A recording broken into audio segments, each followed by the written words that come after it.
If you are like me, you're not sure this is not real of me. I know if what I'm reading on on my social feed is real or not real. However, I am a trained expert. I am a journalist. If I cannot discern fact from fiction, we are all going to hell in a handbasket. Yeah. Period. Full stop. New sentence. However, I'm someone like my mother, maybe. You know, this is so bad. One of my first journalism professors just shared an AI image and said, "This is what I'm saying. Send prayers to this celebrity." I said, "Oh no." Well, this is what we're saying. No. So a recent survey found that just under half of all adults believe that what they see is online is real. I mean, it's happening every day. Psychiatrist Dr. Gail Saltz is here to help us process the misinformation we are bombarded with daily and how we can strengthen our defenses against it. Thank you so much for being here. Yes. It is a pleasure. And it's hard because our brains are wired, right, to see what we see and take it as evidence of truth. Right. Yeah. Right. Whew.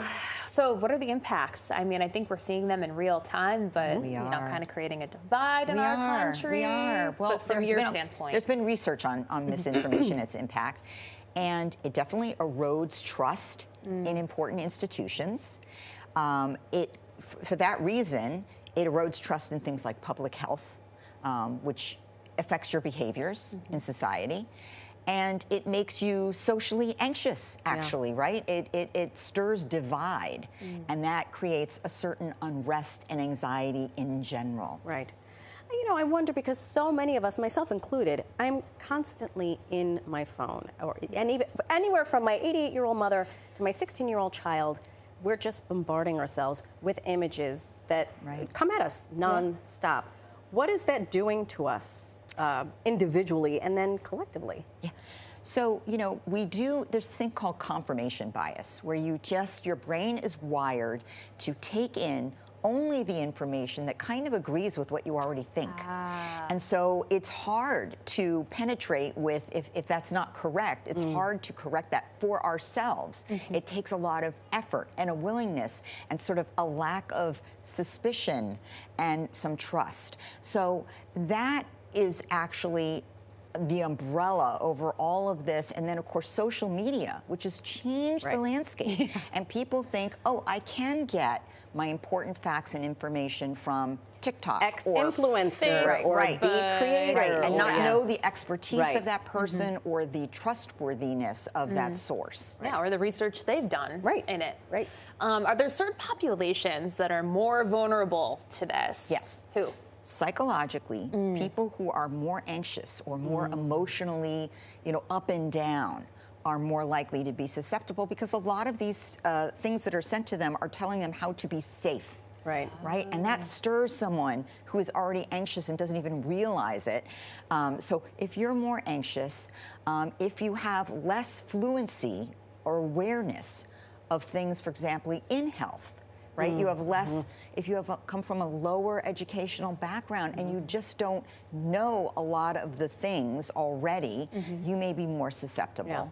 And if you're a suspicious person, who has trouble with trusting or already has had their trust thrown off about institutions or doctors or that sort of thing, obviously you will be more susceptible. So what are some practical steps that folks can take to better identify this and sort of protect themselves? Because we can't just live in bubbles, which sadly there are people who are. I know people in my close circle who are like, I love you, but I'm not watching the news. Look, it causes you to not take health measures for yourself or not do the right treatment when you have something happen. So it has real world consequences. And the two most important things are what's called sort of pre-bunking and debunking. Pre-bunking being what we're doing now. We're talking to people ahead of time about what's more likely to stoke them with misinformation. Something that says, do this or you could die. Something is dire, something is unsafe. They use different techniques to get to you, educating people ahead of time of what those techniques are, and therefore it might strike them when they see it. Oh, this may or may not be true. Or like, hey, ahead of time, TikTok might not be, or what is the expertise of this person? Or did you check this with your doctor ahead of time? And more media education, more media literacy. these are actual facts from trusted sources. These are trusted sources ahead of time. And then there's debunking. So after you've heard something and you're thinking, ooh, I heard this was true. Well, check it. So where are you going to check it? Actually, crazy enough, sometimes AI or ChatGPT isn't a bad place to check something. But also, listen, if it's concerning your health, always talk to your doctor. Talk to your doctor, yeah. It doesn't matter if you've heard something as a big announcement. It doesn't matter if you've heard something on your, Instagram account from an influencer. Check it with a real credentialed person. Board certified. Board certified, who can actually give you the information. And we will leave it there, but there's still so much to discuss. Will you please come back? Because we're getting close to something happening in the middle of November. Second week, second Tuesday. And that is a big time of tumult. That's right. As much as it is happy. That's right. If you are carving more of this doctor's wisdom, go to Dr. Gail Saltz.